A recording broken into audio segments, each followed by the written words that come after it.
This is Baywatch country, a place designed by God for bikinis and volleyball and other innocent fun. But a stream runs across the beach, a stream that comes down from the canyons high in the hills above here. And if you follow the course of that stream, you come to a very dark place indeed. A place you might want to think twice before visiting. It's called Rustic Canyon, and it's a delightful walk far from the pressures of civilization and Hollywood. And then one notices the barbed wire fences, so eerily reminiscent of World War II prison camps, and one asks oneself, what are they doing here, so close to the volleyball players on the beach? And so one comes to a set of massive gates which look as though they lead to some immense estate in the valley below, and so they do. And it is in that valley that there roams the ghost of a very sinister man indeed, a man who, had circumstances been different, might have been the Nazi governor of California.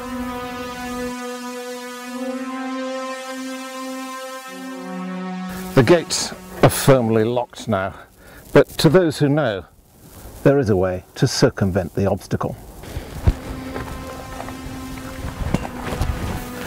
But I should warn you, if you choose to follow me, that the Gauleiter is not the only ghost. There is also a woman wailing, in the words of the poet Samuel Taylor Coleridge, for her demon lover. She used to own most of the valley we're now entering, and she was very rich. Her name was Winona Stevens. She was the heiress to a mining fortune.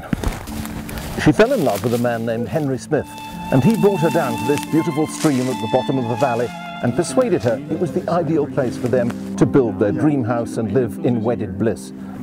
What she only discovered later was that his real name was Heinrich Schmidt, and he was an official of the German Nazi Party.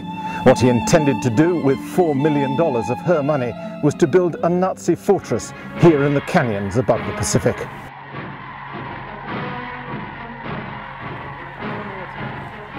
What were her feelings when he finally told her the truth, that here in Southern California, far from Europe, she was still a pawn of the most evil man in the world? Imagine, if you will, scores of fanatical young Nazis here, wearing the uniforms of the Third Reich, studying the works of Adolf Hitler, undergoing military training, preparing to make America a vassal of Berlin.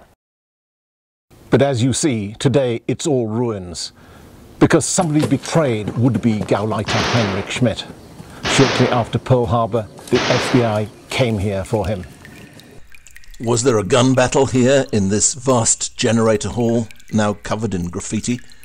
Was Schmidt pursued through the tunnels beneath it? Was he wounded, and did he flee, bleeding into the undergrowth? And did Winona fall, trying to save him? The truth is, we don't know. All the records do reveal for certain is that Heinrich Schmidt died in Allied hands.